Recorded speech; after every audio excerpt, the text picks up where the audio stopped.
get ready for transformation like no other. Welcome to Brewing Life, the Well-Being Challenge. 30 days of personal growth. It's time to ignite your potential, create harmony, and empower yourself for success. Are you ready to embrace a life of purpose, passion, and personal growth? Together, we'll embark on this 30-day incredible journey, supporting one another every step of the way.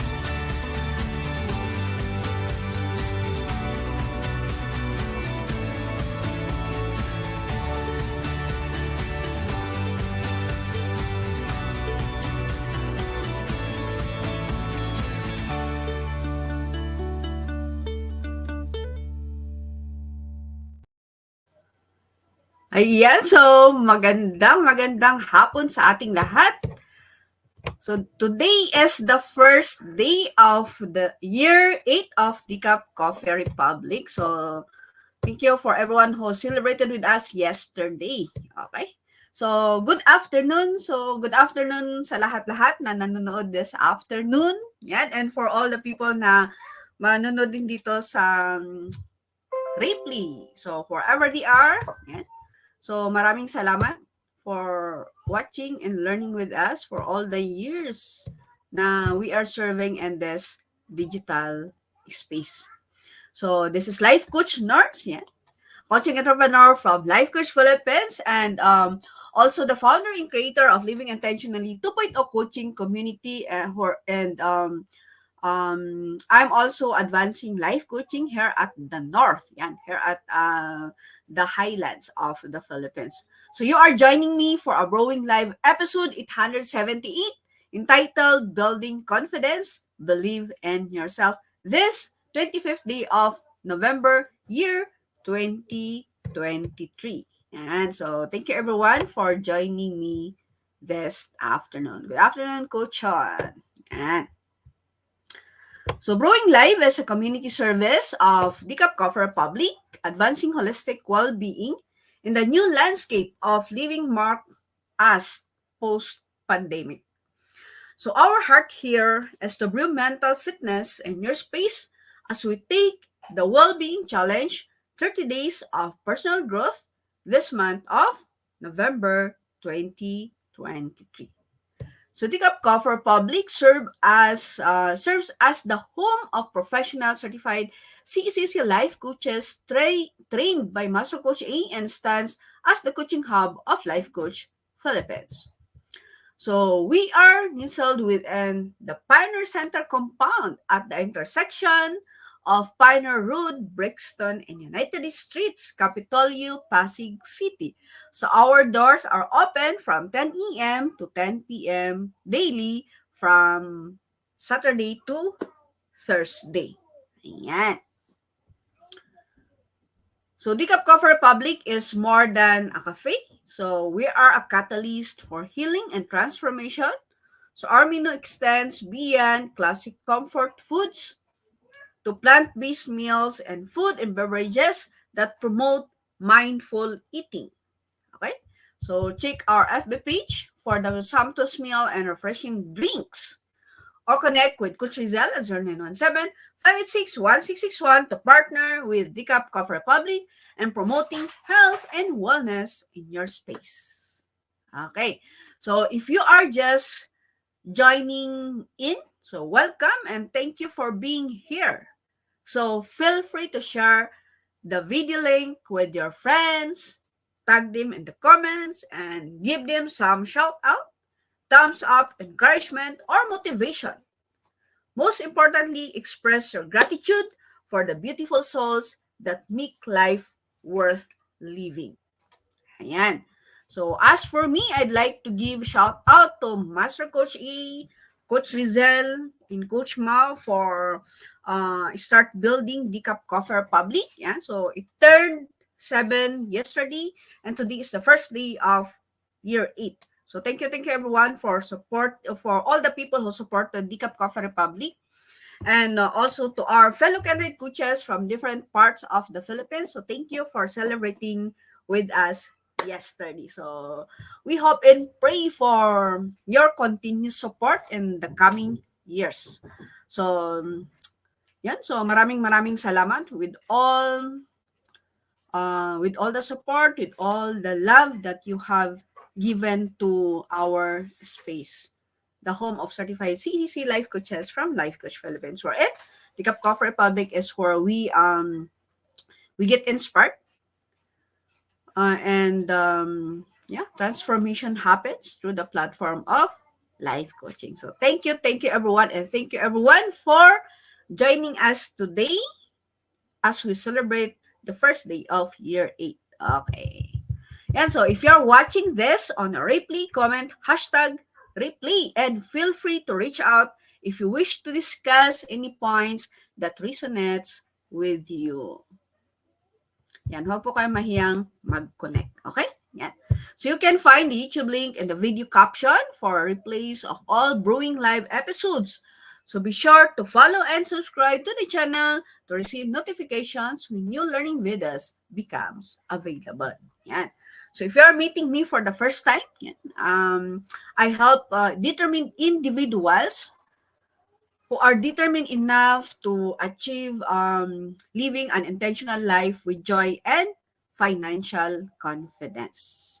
Yeah. So for partnership and collaborations, you may check my FB page, Life Coach Nords, or the Cup Coffee Republic page, Life Coach Philippines page, or connect with me at 0906-2656-548. Yan. So, giving is a lifestyle that never goes out of style. So, as you find value in what we offer, I encourage you to show your appreciation and extend your kind support to the advancement of mental fitness by blessing us with stars. Yan. We also accept love gifts via bank transfer or GCash account. The details can be found in the video's caption. Yeah, so thank you, Coach Keith, Master Coach Hasmi, Coach Rezzhel. Thank you everyone for joining and for tagging friends, tagging our fellow candidate coaches. Coachon, thank you, Coach Marife. Yeah. So keep on tagging, keep on sharing. Para sa ganun, we are going to learn together. Yan. You can also share your share nyo sa comment section yung mga gusto nyong i-share related to the topic that I will be sharing for today. Para sa ganon, the people who are joining us for the engagement or the people that will be watching the replay, it is something that they can also learn from your comments or from your sharings in the comment section. Yan, so usapang confidence or building our confidence. Believe in ourselves. Yan, so what causes confidence? Ano ba yung nagkukus ng mga confidence natin? So confidence is that everyone wants it. Do you agree that confidence is gusto ng lahat na ma-achieve yan? Yan. And we can easily spot it in others. Nakikita natin yan sa ibang tao. But when it comes to summoning our own confidence, it can feel like an impossible task. So who are connecting in this message? Pag usapang confidence, nakikita natin na we easily spot from other people, but then sa sarili natin parang impossible. Yeah. Parang impossible na ma-achieve natin sa sarili natin. So, who are connecting? Okay. Yeah, so the good news is that this sense of confidence isn't as elusive as it might feel. There are ways to develop self-confidence, where confidence comes from.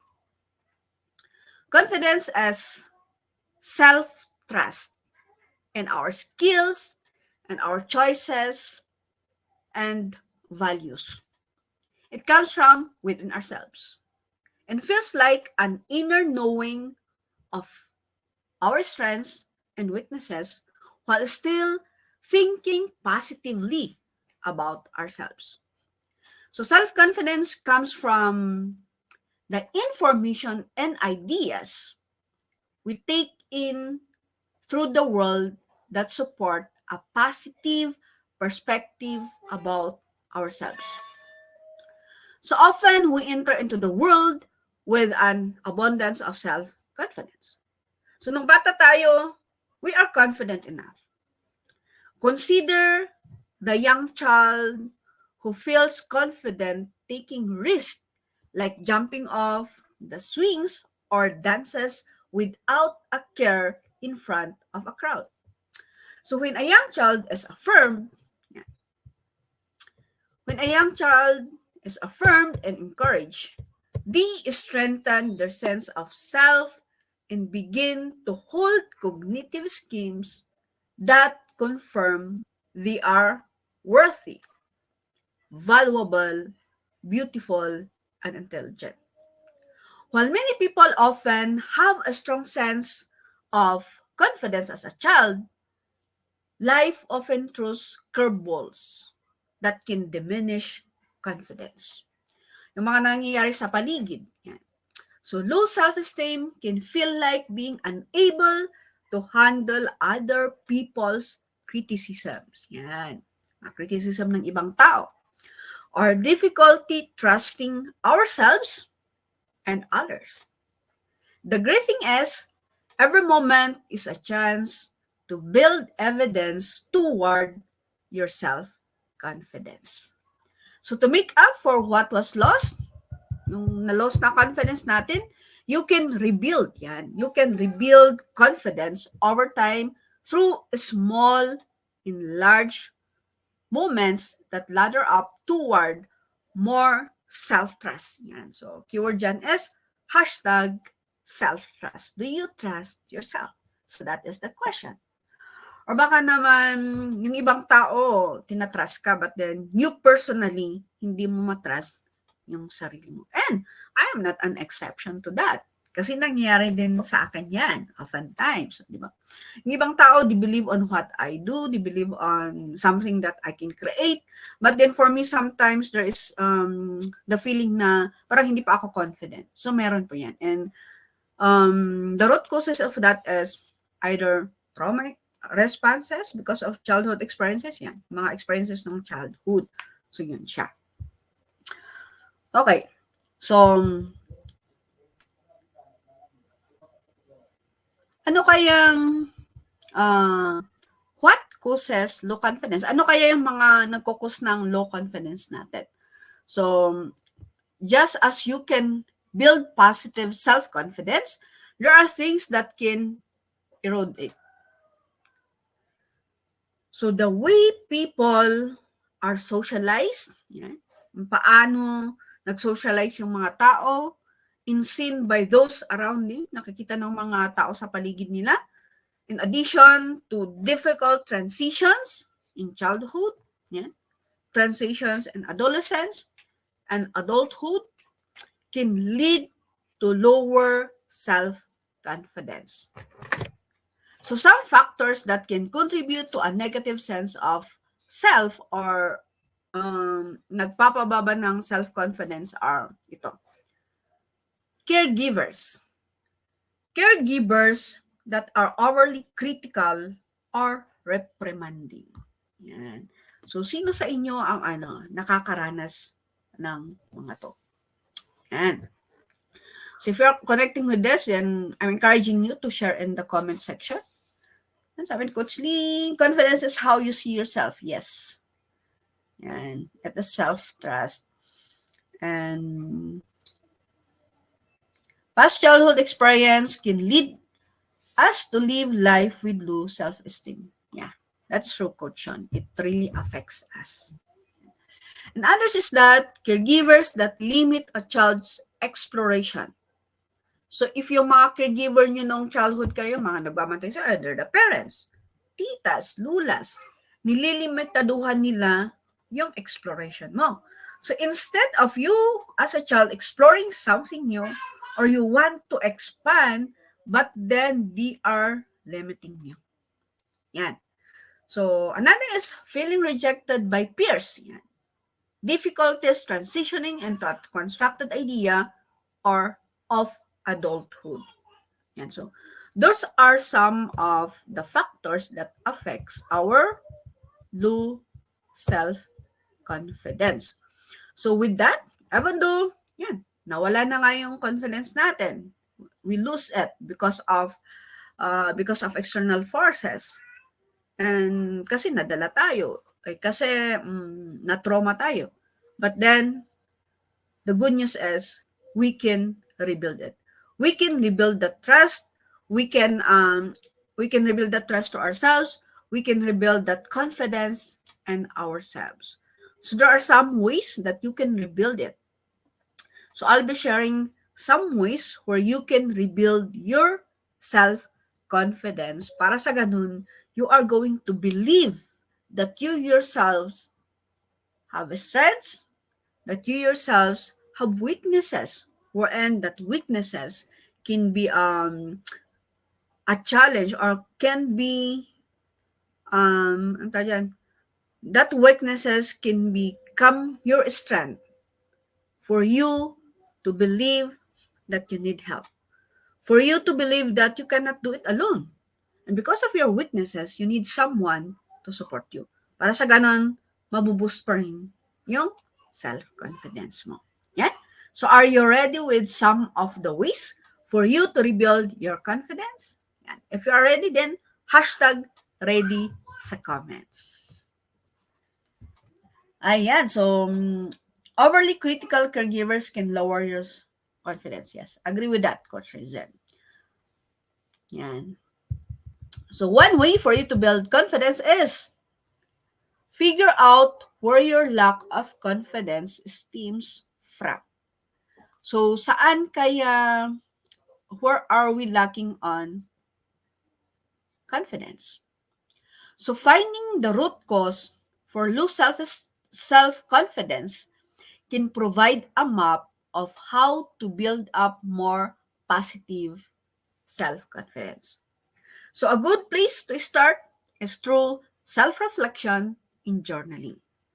Yan. So if you're that one person na di ka mahilig mag-journal, wherein journaling is something na where you can start. And kung gusto nyong matuto on journaling yan, follow Coach Lynn doon sa 101 ways niya na nasi-share every single day on pag-journal. So at least may guide po kayo. Okay? Because it really helps us on boosting our self-confidence.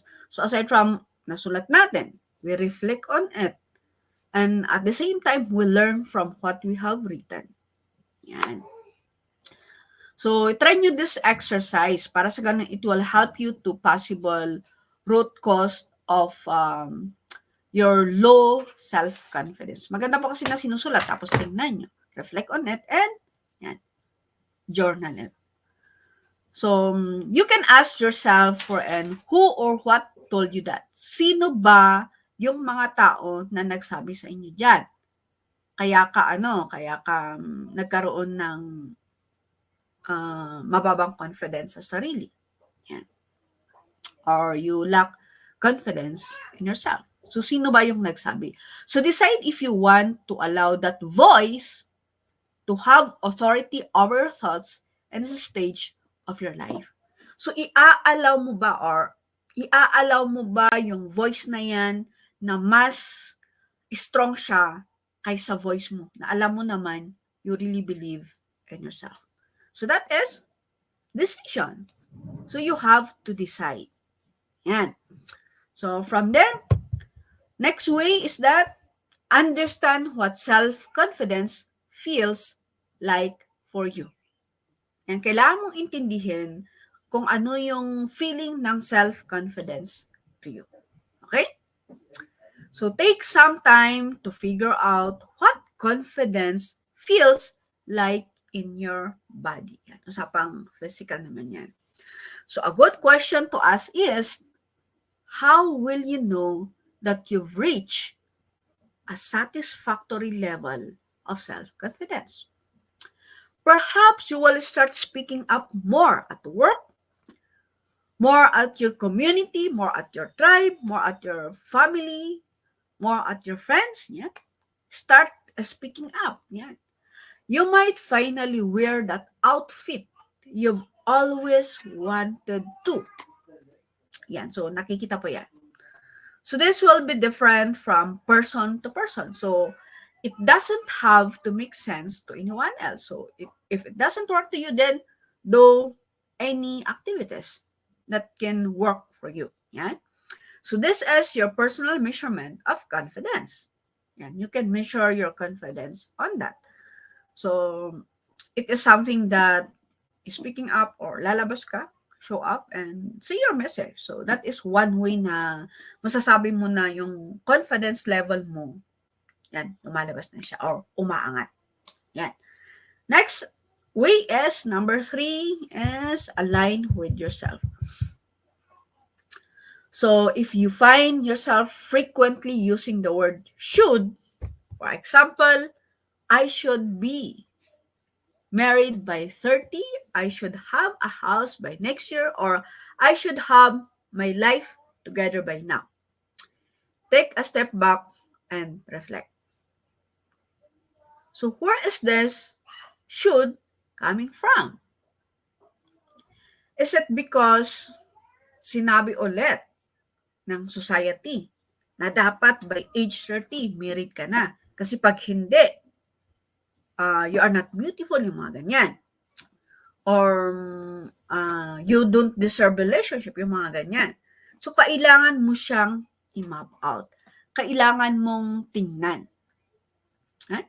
So, saan ba nanggagaling yung should? In-influence ka ng peers mo, ng workers mo, friends mo, or the society you are living. So, many of the shoulds in our life stem from cultural or familial expectations. Because of the expectation of your family, because of the expectation of the community you belong, is that where it comes from? So for me, sometimes I realize and I reflect on what they call the culturally ingrained beliefs. So it is something na doon siya nakaka-affect sa akin. Yan. And it is something that with that experiences or with that reflection, makikita ko doon na it really affects yung self-confidence ko. So, yan po siya. So, tingnan nyo rin or you can assess kung saan nanggagaling yung should ninyo. Okay? So, with all of these statements, it's helpful to always ask yourself, is this what I truly want for myself? Yan ba ang gusto mo talaga para sa sarili mo? O gusto ng mga tao para sa'yo? Or yan is expectation ng mga tao para sa'yo, kaya mo siya ginagawa? Maybe. Or may not. So, you have to assess. Is this what you truly want for yourself? You have the power to reclaim your life at any point. Yes, you have that power. No one else can do it for you. So the more that you make decisions aligned with your true self and your desires, the more confident you will become in your decision making. So it really affects on how we decide for ourselves. Being true to ourselves. Being honest to ourselves. Wherein, talaga ba na gusto mo yan? Or baka kasi sinabi ng parents mo, or baka kasi sinabi ng friend mo na dapat ganito ka, ganyan ka. Kaya mo siya pinipilit na gawin, but then, hindi talaga yun ang gusto mo. Yan. That is time to reflect on that. Yan. Okay.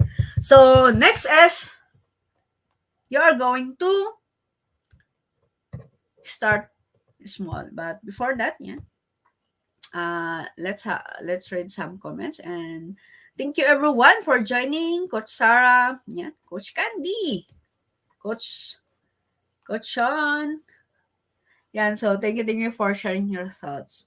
Sabi ni Coach Sean, agree. Knowing which area we are lacking allows us go map down the root cause of it. Yan po yung sa kanina. Okay? And So, Coach Jasmine, sabi niya, you gain courage and confidence from every experience when you choose to let go of fear. Yan. So, my fear kasi it was, we were being influenced, yung mga ganyan. So, those are some sharings that we can learn from it. Okay?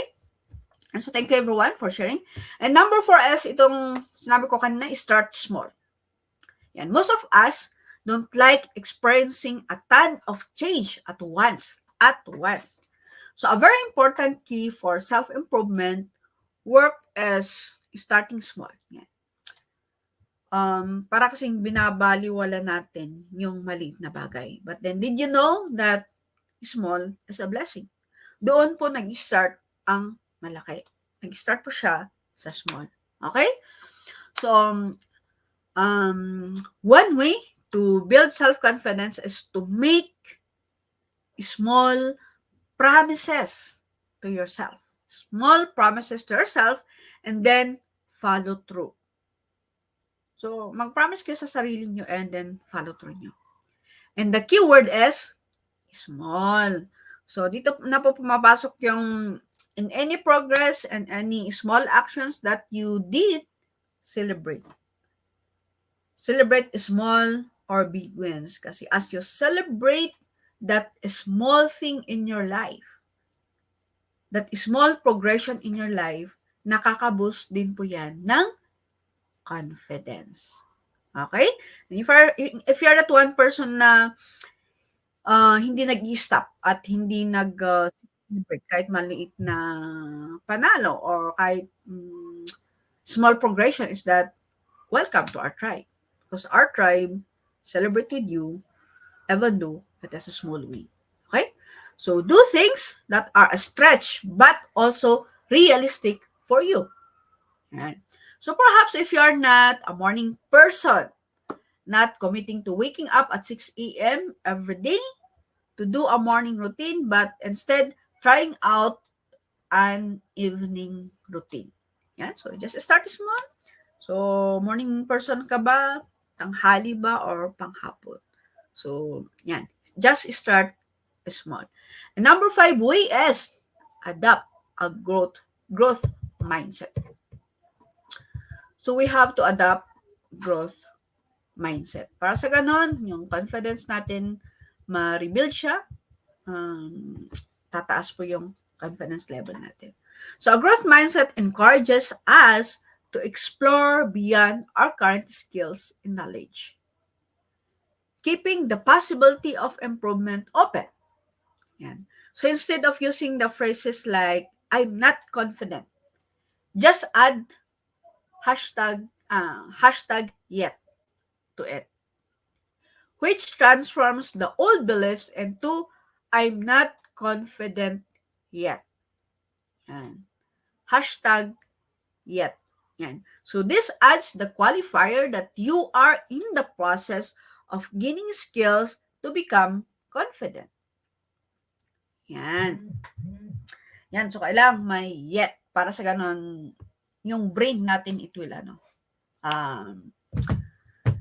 work. And so, thank you, Coach Christina, for joining us, watching from Kuwait. Yeah. So, our next way to rebuild our self-confidence is know you will fail.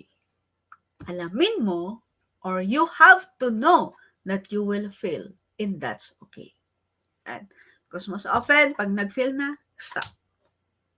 Napipikon na sa sarili.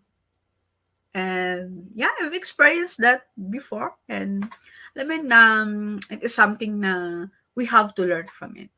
So we live in a failure-averse culture where people mostly just talk about their accomplishments. Rarely do you ever get to hear about people's accounts of failure. Did you know that if the people have a lot of success, may mga failures din po yan. Kasi failures or mistakes is a part of success. So, hindi po siya nawawala. Kasi kasama po yan. Ingredients po yan. So, for us to makomplito yung tinatawag natin na success or achievement, meron at merong failures doon. Meron at merong mistakes doon na nangyari on the process kasi it's an ingredients. Okay? So, understanding that failure happens and is a part of the process of living will help you to live more fully, more fulfilled, more satisfied, more intentional. So yeah, yan po yung know that you will fail because it's okay. It's okay to fail. Learn from it. Kaya nga po sa mental model, meron tayong tinatawag na 10,000 experiment rule. So kapag hindi ka pa nakaka-10 or hindi ka pa nakaka-20, then huwag ka munang mag-quit. Kasi those are just steps for you moving forward. Dadaanan mo yung proseso, from there, makukuha mo rin yung gusto mong marating or gusto mong result. Just trust in to the process. So, yan. So, next way is stand up to your inner critic. Yan. So, usapang inner critic po tayo. So, sometimes, you might hesitate to trust yourself because you've received critical feedback from authority figures earlier in life, like parents, teachers, and community leaders. And you have adopted their criticisms as your own beliefs. But there comes a point when this feedback no longer serves your current life. Standing up to those old criticisms can unlock a new level of confidence. So confidence can also be built by rewriting the narratives in our heads about our worthiness. So this involves identifying self-limiting beliefs and reframing them. Often, the voice in our head that tells us we are not good enough is not our authentic voice, but an aggregate of all the voices of those who have criticized us in the past. When we talk back to the inner critic enough, the confident inner child that we lose touch with can re-emerge. So it will re-emerge po yan. And kahit na-lose yan, we can rebuild it. So ang tanong dyan is, kaninong voice ang pinapakinggan natin? Are we being influenced? Society? Are we being influenced sa sinasabi ng mga tao sa paligid natin? Yan. Still, it's our decision. Nasa atin po yan. So, stand up to our inner critic.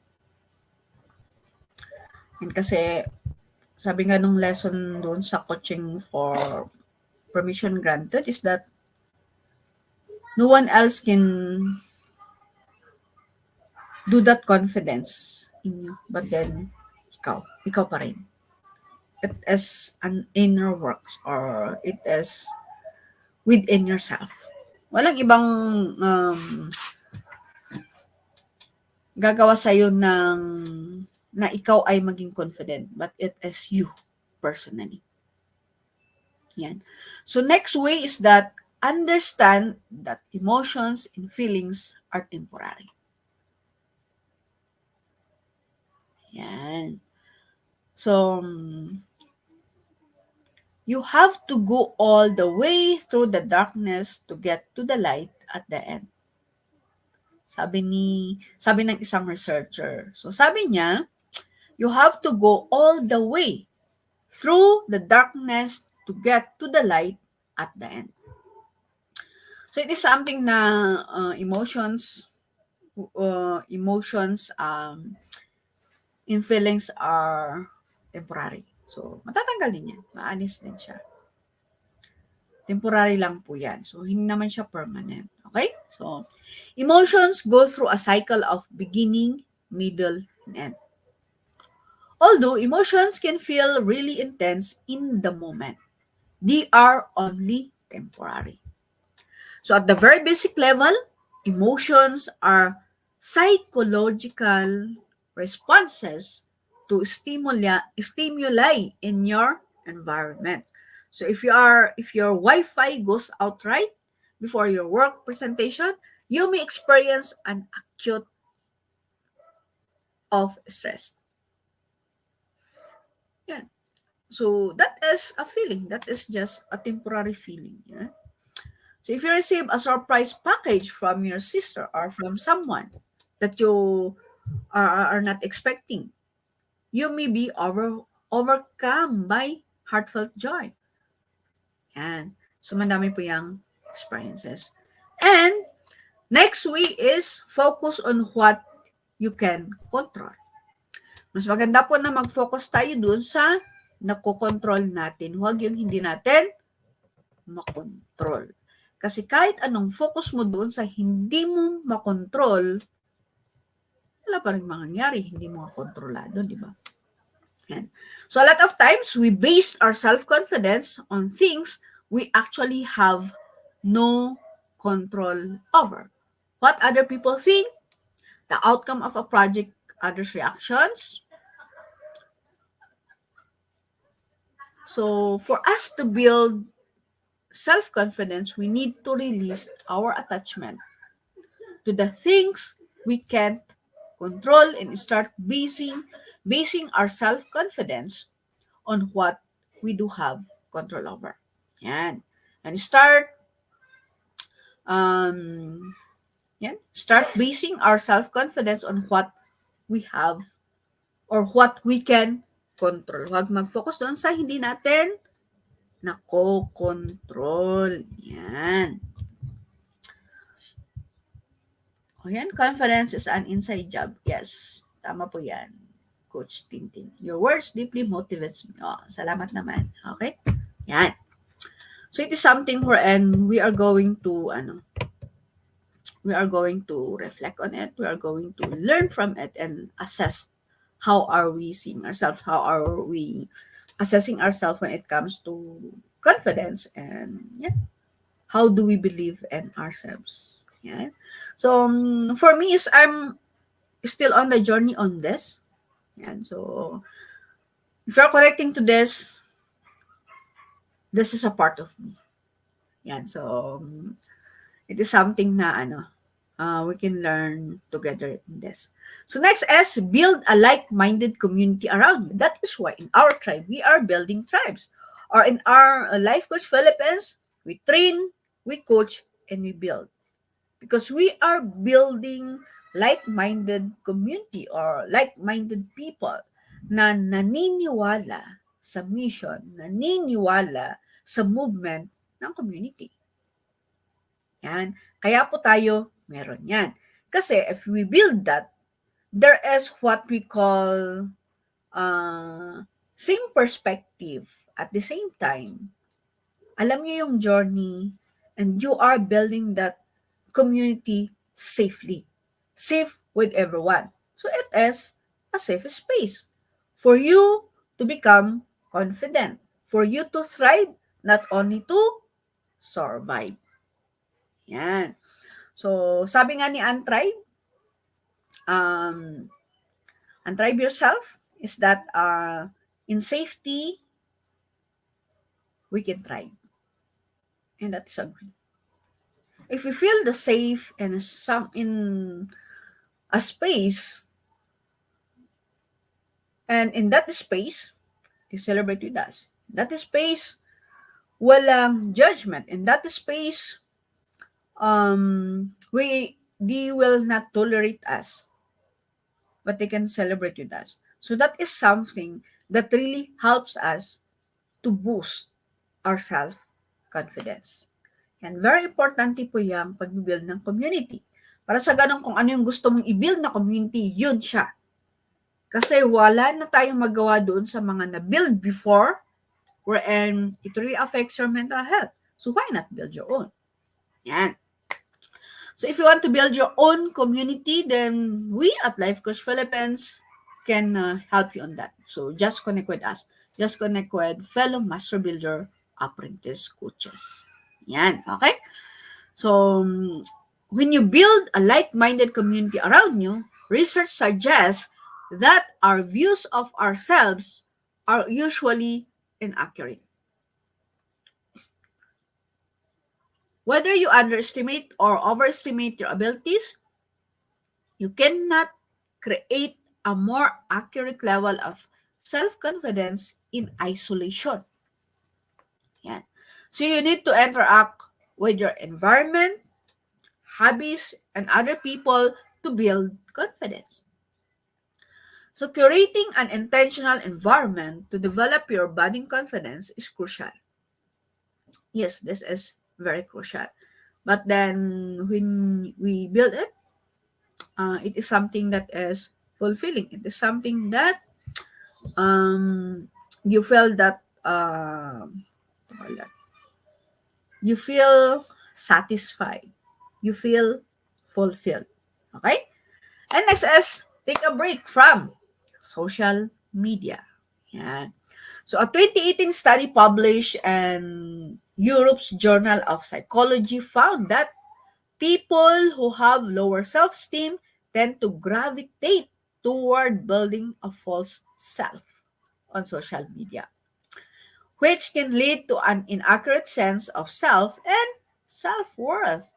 And in here, when you are in the social media, you have this tendency to what do you call that? To compare yourself to the people in the digital space. But then, did you know that every one of us have this own path, have this unique journey? Hindi po pare-pareho yung timeline natin. Hindi po pare-pareho yung journey natin. Yan, and last tips that I can share it with you is, number 12 is, cultivate compassion. So cultivating a sense of self-compassion can help you to sympathize with yourself when you experience difficulties in life. Yan. So, sarili pa rin niya.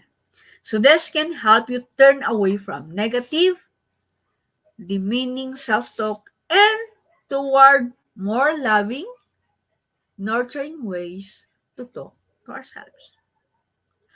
Because compassion is key in cultivating self-confidence.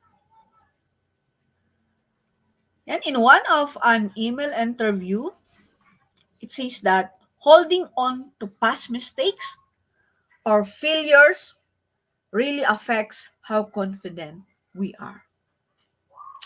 If we can be kind to ourselves and allow ourselves to let go of these moments, then we allow ourselves to trust ourselves.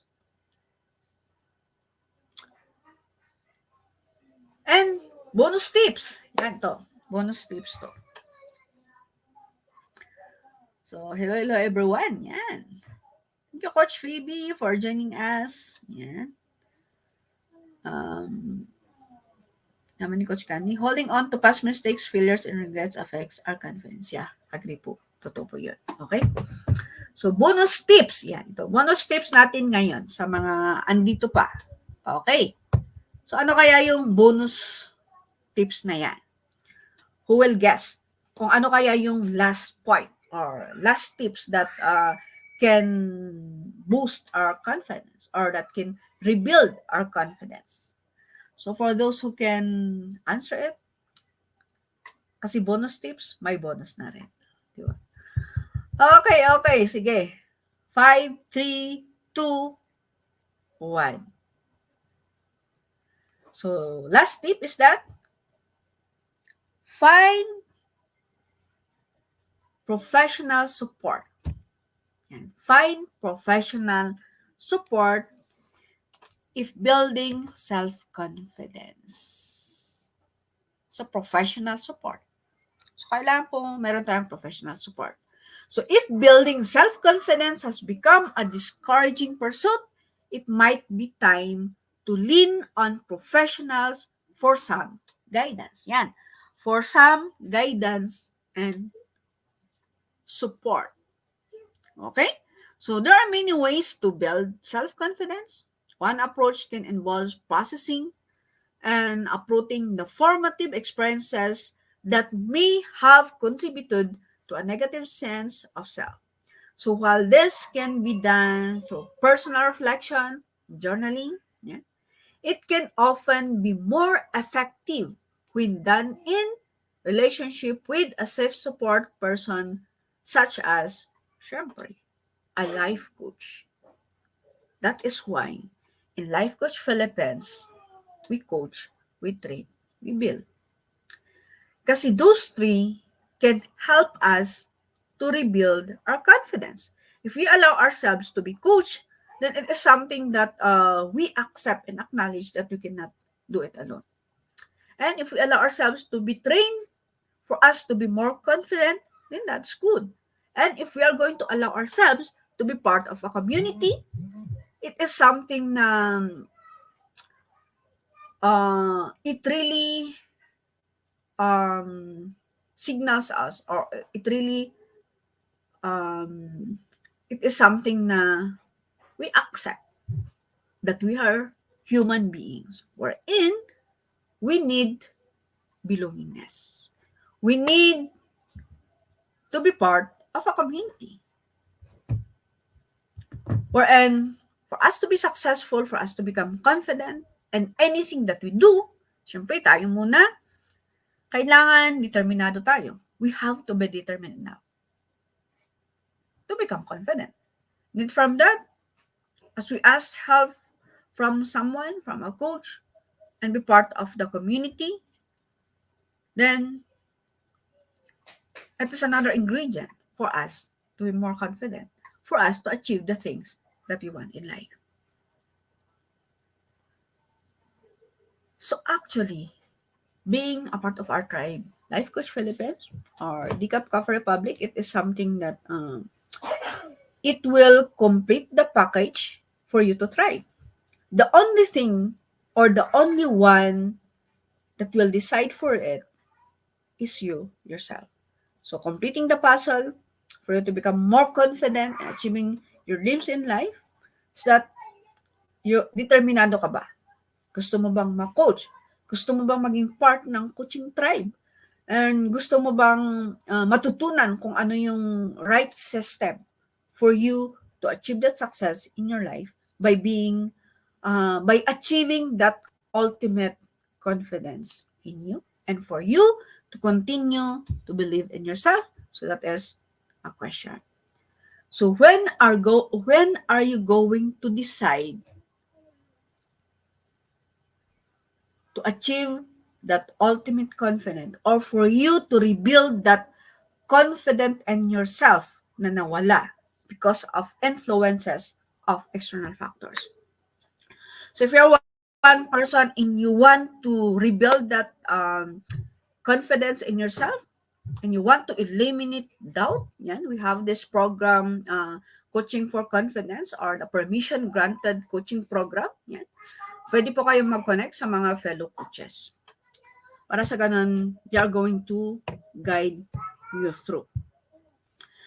Yan, so that's it for me this afternoon. So maraming salamat for joining me for this day 1 of the 8th year of Dacus Coffee Republic. So in closing, yan.